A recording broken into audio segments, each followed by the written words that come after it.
I just spent the last 48 hours or so here in Nashville with one of the greatest operators in the country, Dan Beer, going over his operation and everything that entails that's helped his team pace over $550 million in sales this year. And at this point, it's very obvious to me that the trajectory that we're on is correct. Selling Silicon Valley Group is on the right path. But what does that mean for the real estate agent? Because I think especially in Silicon Valley, I have a lot of friends who are solo operators that truly do not realize the benefit that they could realize by joining the team of the future. And by the way, that's not like a join us. This is the team of the future and how your business could be positively impacted by plugging yourself into a team of the future. And it's not like the team that makes you go out there and door knock and cold call and do all of the old things and basically use you to make money off of you. That's not the team of the future. The team of the future creates systems and operations and uses people, staff, to empower and allow their agents to do not even just a little bit more business, like exponentially more business. We're not talking like let's sell an extra house a year. We're talking like let's sell an extra 40 houses a year. Number one, you think about the life of a client, life of a lead from the time it enters your system into the time that it closes. There are so many different pieces and components to that. And as agents, we need to think about how much time are we devoting to every single one of these processes? And am I actually getting paid what I'm worth by devoting X amount of time to X individual process? So, for example, at the beginning, you're talking about lead generation, marketing. Well, let's say that you are a sweat equity kind of gal or guy. How much time are you devoting to lead generation, to door dropping, open houses, which by the way, open houses are phenomenal. I'm not knocking them. I'm not saying that you shouldn't do open houses. I'm saying how much time are you spending in all of that and what is your return on investment? Marketing, number one. So the team of the future has marketing departments. They have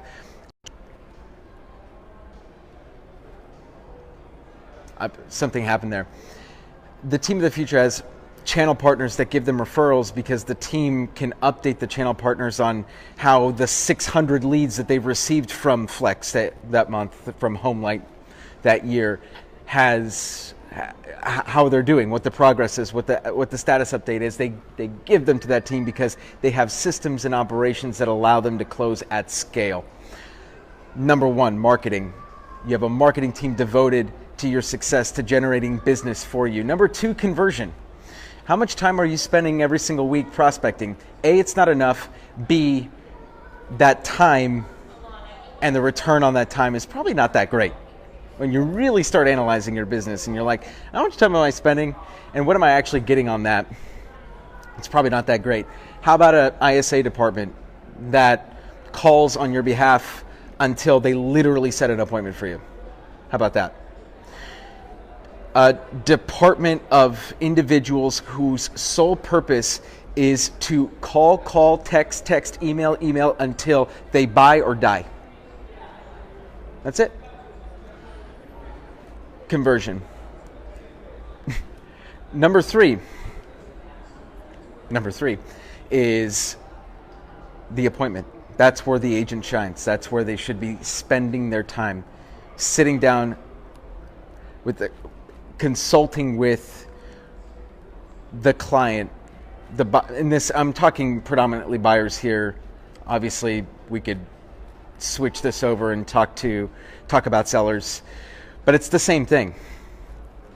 Lead procurement, lead follow-up, conversion, appointment. Either way, it's listing appointment, buyer appointment, sitting down with the client, consultative approach.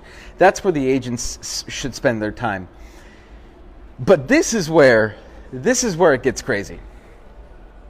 We're talking here about buyers specialists on teams using showing agents. And these aren't just I know that some teams out there, they like pay their agents, showing agents by the hour. No. Like showing agents who's like still 1099, still making commission, but are doing it and they're incentivized to close the client, right? As opposed to a showing agent that gets paid by the hour and doesn't care. The leverage that is created, Dan's primary or top agent in his company sold $76 million, I think, year to date. Think about that, $76 million in real estate year to date. 95% of his deals he uses a showing agent, someone that allows him to operate at scale and be omnipresent.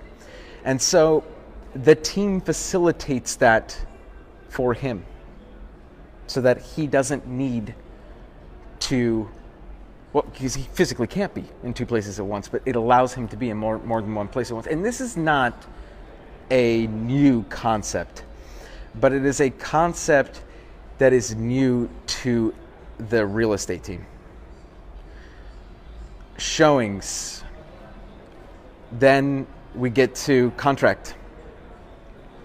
Negotiations, again, agent, that is the agent's responsibility. And then finally, contract to close. The second the buyer's in contract, the buyer's agent or the agent barely touches the file at all. In fact, they don't touch the file. They barely do anything on that anymore. That is the future. The future is consultative approach, be there for the negotiations, move on.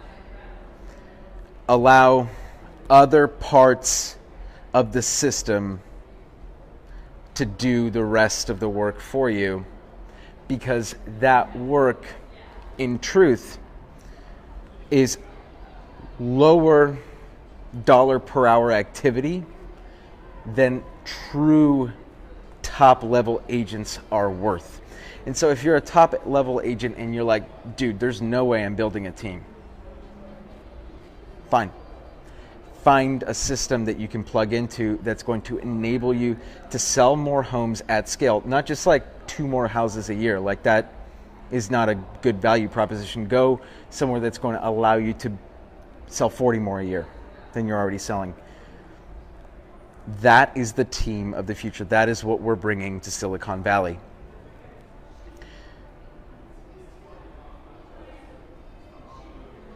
It is a limiting belief. I truthfully believe it is a limiting belief that solo agents need to do it on their own. I've talked about this in many videos before, where the ego can get in the way of your growth, your progress, your bottom line, the money that you take home to your family.